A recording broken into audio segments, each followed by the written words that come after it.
Hello, my name is Mary Alice Brown, and I'm a student at SUNY Onondaga Community College, where I'm pursuing degrees in business administration and health information technology.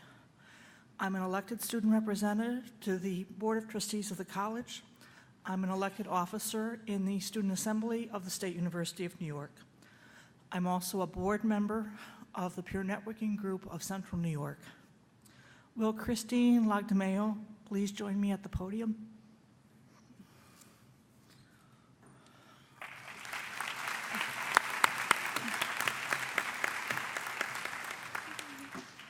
In April, Christina was given the great honor of being appointed Deputy Director of the White House Initiative on Asian Americans and Pacific Islanders. This role provides her with an ideal way to continue her life's work of promoting social, economic, and political empowerment of people of color, particularly Asian Pacific Americans, and of women and girls. In many ways, her work began right here at the University of Maryland, where she was an undergraduate student.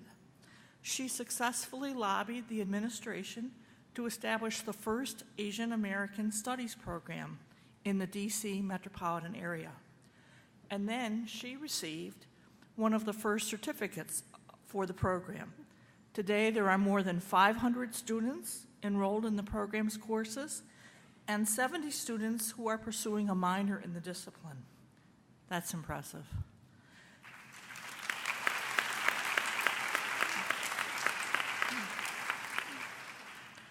After leaving the University of Maryland, Christina received her master's degree in urban policy from the New School for Social Research in New York City. Then from 2000 to 2007, she worked for the White House Office of Management and Budget. In this position, she examined billions of dollars in federal income support. Programs including the Earned Income Tax Credit, Refugee Resettlement, and federal welfare programs. 2 years ago, Christina began an around-the-world tour to further her spirit and soul, and to find a place to be on the front line of social justice and service. She found that place in Mysore, India, where she worked with an organization that does incredibly important work, rescuing and rehabilitating women and children survivors of sex trafficking. Christina coordinated various programs for them, including the Cycle to Stop Human Trafficking, a 30-day ride to 60 villages in Karnataka, India, with 20 survivors and 10 foreign volunteers who train survivors in activism and public speaking. As a survivor of traumatic, life-changing sexual assault, I have a personal appreciation for the work that she's done to help survivors find new lives and to have respect and dignity. In addition to these impressive accomplishments, Christina has worked towards women empowerment in other ways. She served as board chair for the National Asian Pacific American Women's Forum. She's been involved as a mentor in both the I Have a Dream program and the Asian American Lead program for Vietnamese refugees. Rounding out her impressive resume, Christina was a Woodrow Wilson Public Policy and International Affairs Fellow and a Presidential Management Fellow. Christina Lagdameo, the work you've accomplished to empower women since your days as a student are inspiring to us all. I know you will be able to continue to make a huge impact on the lives of women and girls and on the Asian American and Pacific Islanders community through your new White House position.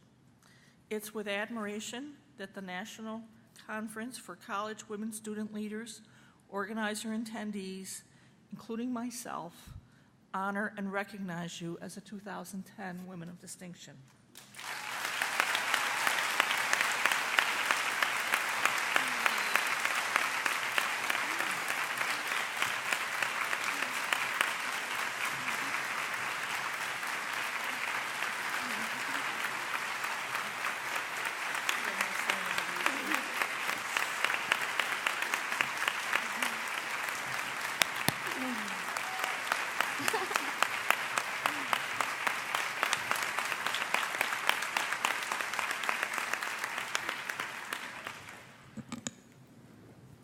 Thank you so much. Mary Alice, you're supposed to be my escort, not supposed to make me cry today. And you've done a phenomenal job of escorting me through this evening, and thank you for sharing your story. It just brings so much meaning to the company that we've shared in these past minutes, so thank you. I want to be remembered as someone who used herself and anything she could touch to work for justice and freedom. I want to be remembered as one who tried. These prophetic words of Dr. Dorothy Height resonate deeply in my heart. What an honor to be here and to be a part of this celebration that pays tribute to a legend, a revolutionary who battled bigotry to transform our society with a quiet tenacity and unrelenting grace. It is because of her struggles and the sacrifices of all our grandmothers and fierce ancestors that I, also a woman of color, can stand here tonight, a grateful beneficiary of their dignity, and I hope even a morsel of their humility. I honor each of you, committed, who are here, committed to justice. And to those who have personally touched my life, touched my soul, you know who you are. I whisper gratitude from my heart to yours. And actually, I have to acknowledge my sister, my parents who are in the audience, my friend, Rena. If you would just stand, please. We talk about the problems that there aren't enough women in political positions. Well, I want you to talk to my sister because we're going to get her into the Senate because she will be our first Asian American, Filipino American senator. So we all have to work on her campaign.